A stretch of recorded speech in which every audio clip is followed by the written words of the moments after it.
everybody's favorite industry plant is back in the news. Last year, there was some footage that leaked online of a multiplayer Horizon game that was said to have been canceled.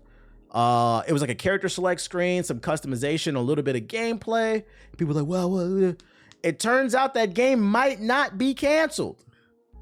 And I'm starting to believe what started off as a joke might be true. Horizon Zero Dawn, or the Horizon series period, might be gaming's first industry plant, because I don't know why this game keeps getting such a crazy push from fucking Sony. Let's read along. Sony's live service push, no joke. A lot of people are working on Horizon Online. Bloomberg journalist Jason Schreier has appeared on the Spawncast, where he caught up in a conversation about Guerrilla's plans.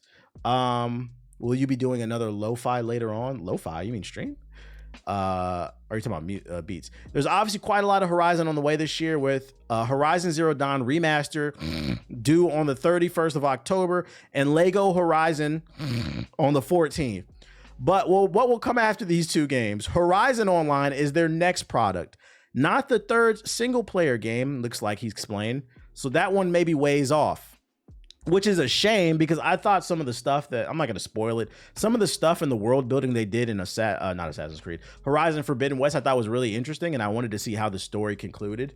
Looks like we're going to be waiting really long, because we got to get another live service multiplayer game with Aloy. Schreier continues, PlayStation's live service initiative was no joke. Everybody was like, it's the live service games all around. Horizon is one of the few ones that hasn't been canceled or hasn't come out and flopped the way Concord did. And so, yeah, a lot of questions and a lot of people are working on that. They said, fuck that Spider-Man live service. Let's do live service Aloy. It's probably worth adding some context here. To the best of our knowledge, Horizon Online has been in development since around 2018. 19, 20, 21, 22, 23, 5 years. It's been in development for 5 years and we still haven't seen it. That's crazy. When Killzone veteran Simon, and I believe that 5 years, because I'm not gonna play it on stream, but if you want to, you can Google it. You can find the footage of Horizon Online. It looked like it was well along. When Killzone veteran Simon whatever returned to the Dutch studio to lead production on a multiplayer game, that means the project is probably close to completion. Horizon Forbidden West, meanwhile, released in 2022. Yeah, we know. I was editing thinking, like, how the fuck is there so much Horizon news? This game is so fucking mid, bro. It's mediocre. The best thing about Horizon was Silent, and he passed away. Oh boy, that was the best thing about the damn game. That in the world. Yo, shout out to Hemi with the sub. Appreciate it. Another what is this? You know? Is it like team deathmatch with Aloy? Is it or is it like the First Descendant or Suicide Squad? Go here and kill 20 enemies with your friends? Cause I swear to God, man. Make sure your loot and your armor is up to snuff. Is it another Marvel Avengers? I'm fucking tired of these games, man. I was able to finally catch a stream. Hey, welcome, Hemi. I'm tired of these games where you got to upgrade your armor every 2 hours so you can do 20% more damage. Numbers popping all over the place like a fucking Vegas casino. Colors all in your goddamn face. You spend half of the gameplay in the menu, making sure all your items and your abilities, they're in sync with not only your build, but your team's build. Also, you can fight a monster that's completely uninteresting. The only game I feel like that's recently got it right was Remnant 2. Like, yeah, you had to build your own character, but like the fights were engaging. The bosses were cool. Like you really had to sit up in your chair and like work together as a team and communicate. And if you haven't played that game, you're selling yourself short. Grab a couple buddies and try out Remnant 2. It's probably cheap right now. But I am tired. I'm tired of these Suicide Squad ass games. And I'm gonna tell you what. If this game comes out and it's like Suicide Squad and the First Descendant, y'all better treat this game the same way you treated Suicide Squad. Matter of fact, I take that back. I don't even know why. I don't even know why I just said that, because that was very disingenuous. I know you niggas aren't going to do it. You're not going to keep that same energy. You know how I know? Because you didn't keep the same energy with the First Descendant. And how do you justify it? Because it's free. Do you dislike the gameplay loop? Or do you dislike the fact you had to pay for it? Because if you dislike the fact you had to pay for it, that's okay. That doesn't bother me. Just say that. But I am sick and tired of people saying they dislike these live service looter shooters, but as soon as one goes free, you turn into crack fiends. I think y'all do like these busy work ass, homework ass games, bruh. They ain't gonna play it either way. You're right, it's on PlayStation. We know PlayStation niggas don't buy games.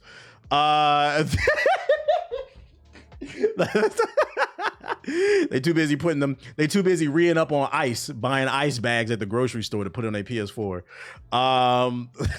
God of War Ragnarok mod. For those of you on PC, you know who really buys PlayStation exclusives? PC niggas. Cause y'all didn't buy Final Fantasy VII Rebirth. What's the name? God of War is doing good on PC, just like every other PlayStation games. Thank the PC Master Race. They're keeping your PS4 alive. But one thing PC gamers don't like is you have to make a PlayStation account to play games on PC. And initially I didn't understand kind of the hoopla around it. And then I read more into it and I started to understand it.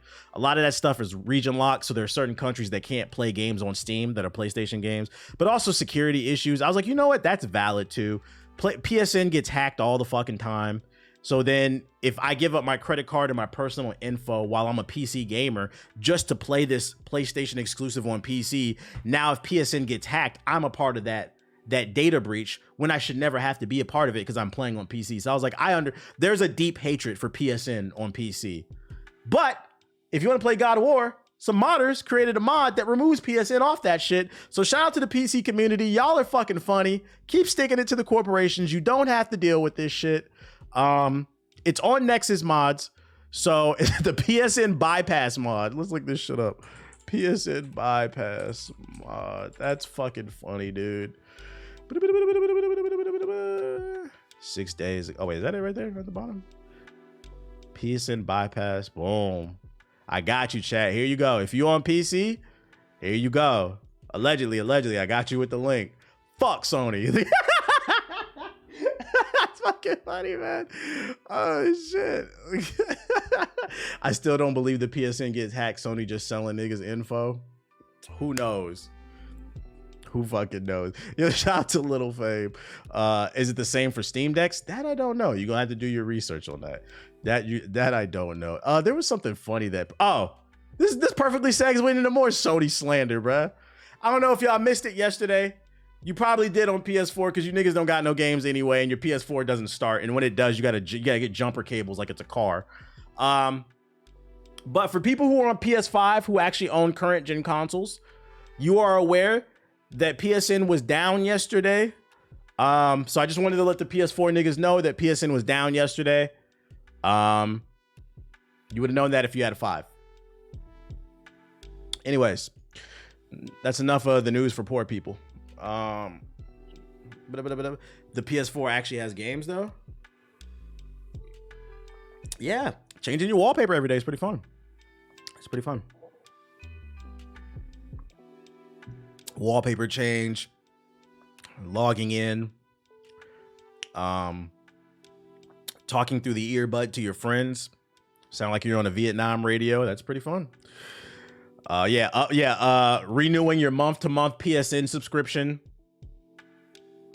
If you're on a month-to-month PSN subscription, that's why you cannot save for a PS5. You are spending more money every month. Go without it for a few months. Play some single-player games.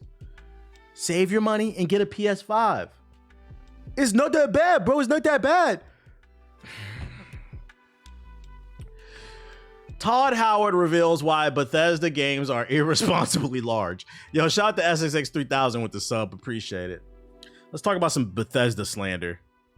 Everyone loves a Bethesda. No, we don't. Does bigger equal better? Over the years, Bethesda game studio titles have gotten... Yeah, let's get to the actual quote, though. Oh, there we go. In 2023, the team released Starfield after many years of development, offering up a veritable feast of exploration features and 1,000 planets in a vast universe, 1,000 planets with nothing and no cars on them. They just put the car in there. Many have argued that the bigger doesn't necessarily mean better, and as Todd Howard recognizes, making these worlds so gargantuan isn't always sensible. We cut very little from our games at Bethesda, which is why the games are so irresponsibly large. And it really comes down to the whole team, you know, putting a lot of creativity into the game. It's obviously not just me. And I think that's what really makes them special. Nigga, what? I thought he was apologizing. He's defending it, which is crazy in itself. We cut very little of our games at Bethesda, which is why games are so irresponsibly large. You're the CEO of the company. You're the head, Todd. If you feel like the games are too big, say cut the content back. Let's focus on a more concise experience so that gamers, because I can't stress enough, I play games to have fun. When I heard there was 1,000 planets in this game, I knew this shit was gonna suck. Who gives a fuck, bruh? Listen, I'd rather take 3 to 5 really well-crafted planets with cool missions, characters, story development, gunplay, character customization, secrets, amazing lighting, aliens. Maybe you guys would have had some time to put some real aliens and threats in space if you weren't too busy drawing 100 different planets.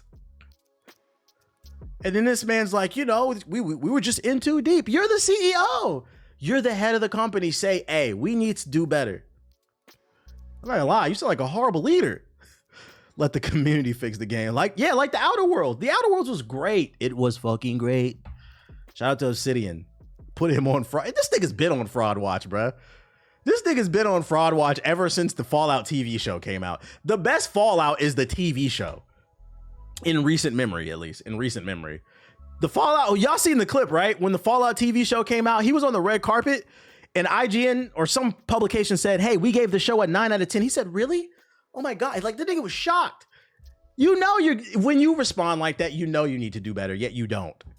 Really? You guys gave us a 9? Oh my God. Was the Outer Worlds 2 come out? I don't know. They announced it. We haven't heard anything about it. 25 to 50 planets would have been cool, but we needed more meat on the bones of Starfield. That's too many, bro. That's too many. It's not a selling point to say you have 1,000 planets. That sounds like busy work to me. Because the first thing, as a critical thinker, the first thing my brain goes to when I hear 1,000 planets, shit, even 50 planets, I think, well, how many of those planets are good? Bigger does not necessarily mean better. It does not necessarily mean better. 10 planets. I mean, Mass Effect has a lot of planets in it. But you know what makes Mass Effect great? In the first game, you can visit a handful of them. But what makes it great is there are several planets that are just well crafted with great mission structure. More means you have diverse, and they didn't. 5 to 10 would have been fine. Less is more. Less is more. I think a Mass Effect survey system. Yeah, I hated the survey system in 2 and 3. I think that's why Mass Effect 1 is my favorite. I think the exploration was better. Shout out to Henny with the bits. Nah, let me get on my soapbox. This dude should have been brought up on mismanagement of investor fund charges for not developing the guaranteed cash cow that would have been Elder Scrolls 6. I mean, they are working on it. When is it going to come out? I don't know. I think they, and this is what studios got to stop doing. They got to stop revealing games way too early. I think they revealed Elder Scrolls 6 way too early. But I'm not a fan of Elder Scrolls, so I don't care if that game comes out either way. And what's funny about Starfield is just yesterday, I seen this on my timeline, a new game called Moon Mystery. It's a first-person shooter adventure full of puzzles, action, and strange new worlds. And I saw this on the timeline. I wasn't expecting much. This game looks like what Starfield should have been. I'm going to play this trailer. It's only a minute. If you control the time, you control the universe. Beyond the event horizon, destiny. Do I plan on beating Starfield? No, nigga. Promise me you'll be back. This is an indie game. You think Amy and Ben think I'm dead? What up, Rob? Full Sail exclusive. Toy. What was his name? T-O-B-Y? This is on Game Pass? Is it really? No, Amy! Someone might be alive there. They got Call of Duty sliding mechanics and shit. Sam, I think I'm being observed. You're telling me you knew all that before and you kept it a secret? What am I doing? This is not meant to be.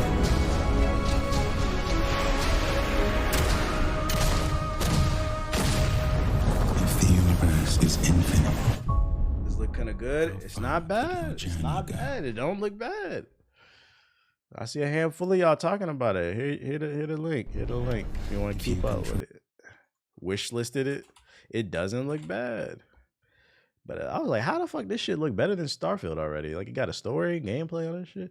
Unreal Engine 6 really making indie developers a threat to AAA studios.